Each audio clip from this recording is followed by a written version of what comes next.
એક દિવસ રાણી રાજમહેલના જંકમાં બેઠી હતી. ત્યાં થોડી દૂર નદી કિનારે કેટલી સ્ત્રીઓ એકઠી થઈને વ્રત કરી રહી હતી. આ જે રાણીને પોતાની દાસીને બોલાવીને કહે કે જા પેલી સ્ત્રીઓ ત્યાં ભેગી મળીને શું કરી તે જાણી લાવ. દાસી તરત જ પેલી સ્ત્રીઓ પાસે જઈ પહોંચી અને તેમને ઉદ્દેશથી પૂછવા લાગી કે બહેનો તમે સૌ ભેગા મળીને શું કરી રહ્યા. તેના જવાબમાં એક સ્ત્રીએ કહ્યું, બેન અમે દશામાનું વ્રત કરીએ છીએ. જય દશામાં.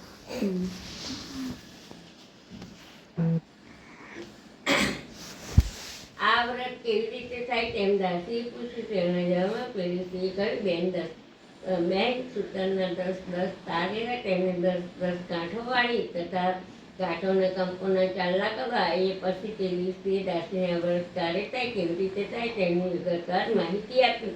ત્યારબાદ દાસીએ મેલમાં આવીને રાણીને દશામાનું વ્રતની સંભળાવી. આ સાંભળી રાણી ખૂબ જ પ્રભાવિત થઈ ગઈ. પોતે દશામાનું વ્રત કરશે તેમ માની નક્કી કર્યું.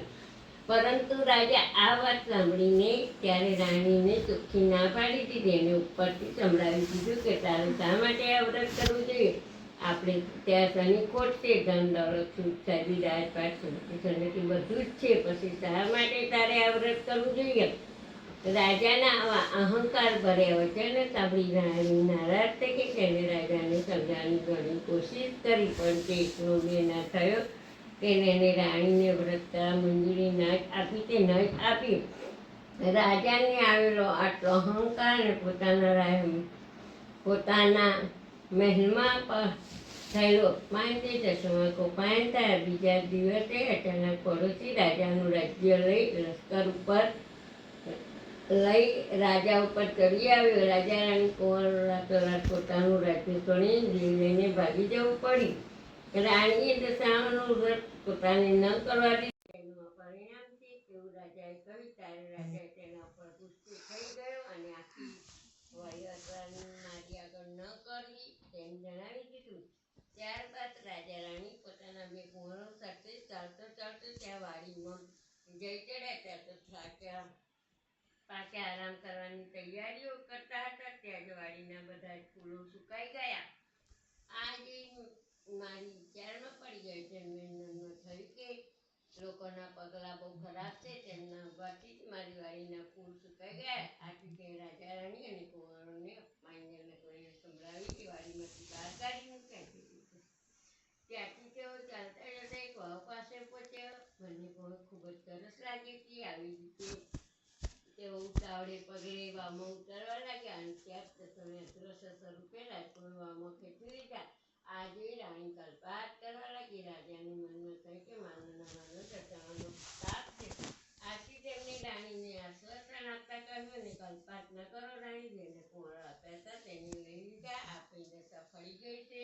સાચે દશામાં આપણા ઉપર કોપાયન થયા લાગે. ત્યાંથી તેઓ થાક્યા હાર્યા એક ગામ પાસે આવી પહોંચ્યા. રાજાને થયું કે પોતાની બહેનનું ગામ હતું. આથી તેમણે ખુશ થતા રાણીને કહ્યું, રાણી જુઓ અમારી બહેનનું ગામ છે, આપણે તેમને મળીને લઈએ. એમ કહી રાજાએ ગામને પાદર મુકામ કર્યો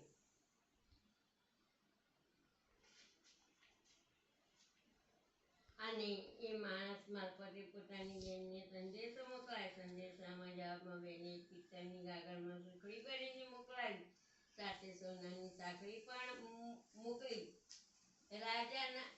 રાજાએ પિત્તળની ગાગર ખોલીને જોયું તો સુખડીની જગ્યાએ ઈંટોના કટકા જોવા મળ્યા અને સોનાની સાંકળી પર અંદર હુંફાળામાં તો સાપ નીકળી આવ્યું. આ જોઈ રાજા વિચારમાં પડી ગયો. પોતાની સગી મારજાની બહેન પોતાના ભાઈને મારી નાખવા તો નક્કી જ છે. નક્કી દશામાના પ્રતાપે આમ બન્યું કે આમ વિચારી રાજાએ કાગળનો ભોયમાં દાટી દીધી અને રાણીએ આગળ ચાલવા માંડી. આગળ ચાલતા એક મોટી નદી આવી. તેમાં ચીબડાના વાળા હતા. રાણી ત્યાં ઉભેલા એક ખેડૂતને ચીબડું આપવા વિનંતી કરી. ખેડૂતે દયા આવી તેને ચીબડું તોડીને આપ્યું. રાણીએ પોતાના સાલામાં સંતાડી રાખ્યું. કુવા કાંઠે વિશ્રામલે ખાવું નક્કી કર્યું. ત્યાંથી ચાલવા માંડી. પરંતુ ત્યાં જ બાજુના ગામના સિપાઈ રાજા કુંવર રિસાઈને મોસાળના શિકાર તેની શોધમાં નીકળ્યા હતા. તે આ બાજુ આવી ચડ્યા અને રાણીને સલામત સંતાડેલું ચીબડું જોઈ. ત્યાં સિપાહીઓને રાણીના સલામત ચીબડાને બહાર કાઢી. તો દશામાં પ્રતાપે કુંવરનું માથું થઈ ગયું. તો આથી સિપાઈ ગુસ્સે થઈ બાંધી પોતાના રાજા પાસે હાજર કરી દીધા. રાજાએ પણ ગુસ્સે થઈને વગર વિચારે તેમને જેલમાં પૂરી દીધા.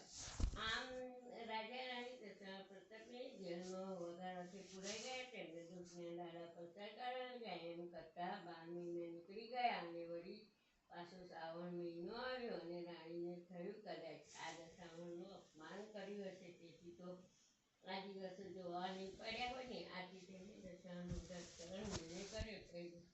એને 10 દિવસ સુધી નકોડા ઉપવાસ કર્યા. તો સરે માની સ્તુતિ કરી.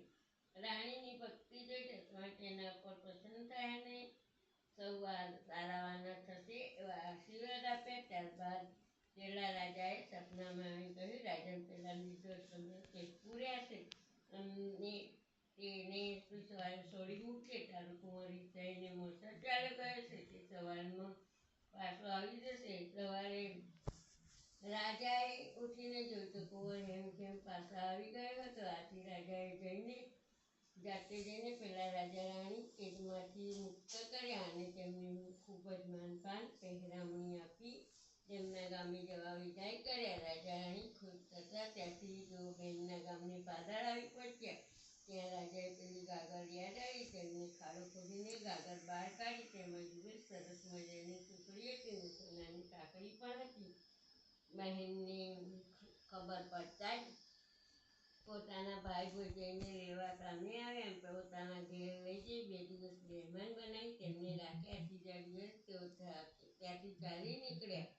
ચાલતા ચાલતા તેઓ પેલી વાવ પાસે આવી પહોંચ્યા. ત્યાં દશરથનું રૂપ ધારણ કરી બંને કુંવર લઈને ઊભા હતા. તેમણે રાજા રાણીને બંને કુંવરોને સોંપી દીધા. રાજા રાણી તેમને પૂછ્યું કે તમને આ કુંવર ક્યાંથી મળ્યા? તેના જવાબમાં દશરથે પોતાના અસલ સ્વરૂપ પ્રગટ થયા અને રાજા રાણી કુંવરોને આશીર્વાદ આપતા કહેવા લાગ્યા, હે રાજા, તારી રાણી સ્તુતિ પ્રસન્ન થઈશું.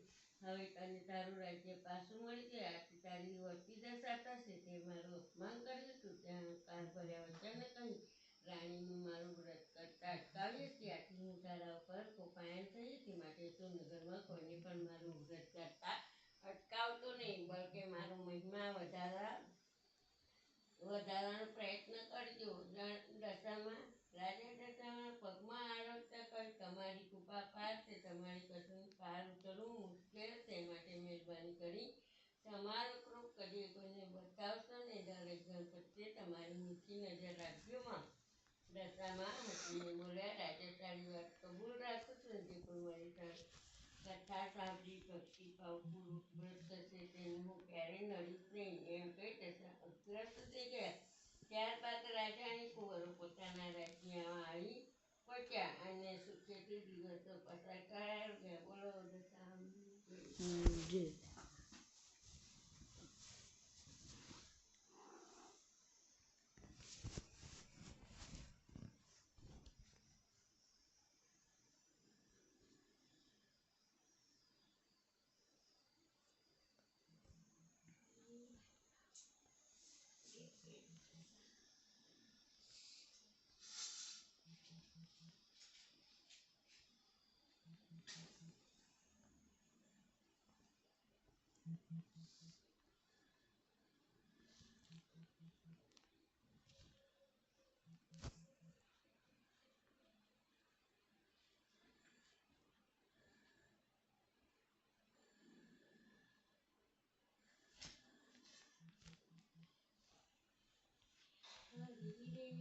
દશામાની આરતી ઉતારું, નિત નિત દર્શન દ્યોરી મહાદેવજી. હરી રે દશામાની આરતી ઉતારું, અબાતે કુંડિયો જળની ભરાવું, દાંતણા ડોરવા દશામાં કેળાવું.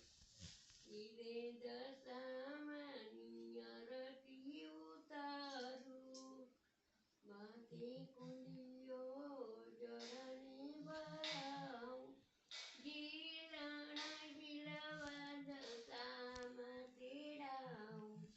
હરી રે દશામાની આરતી ઉતારું, સાવ સુમારું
તારું મારું બોલાવી જતા અને યાદથી ઉતારી દે.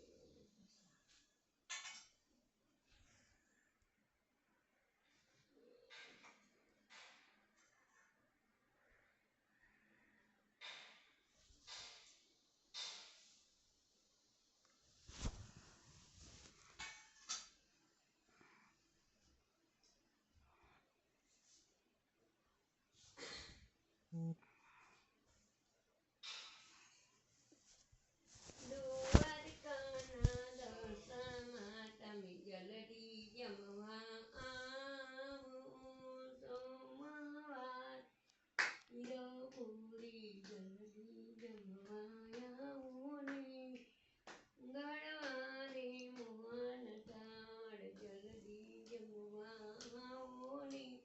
બુધવારે બરફી પેડા જલ્દી જમવા ઓને.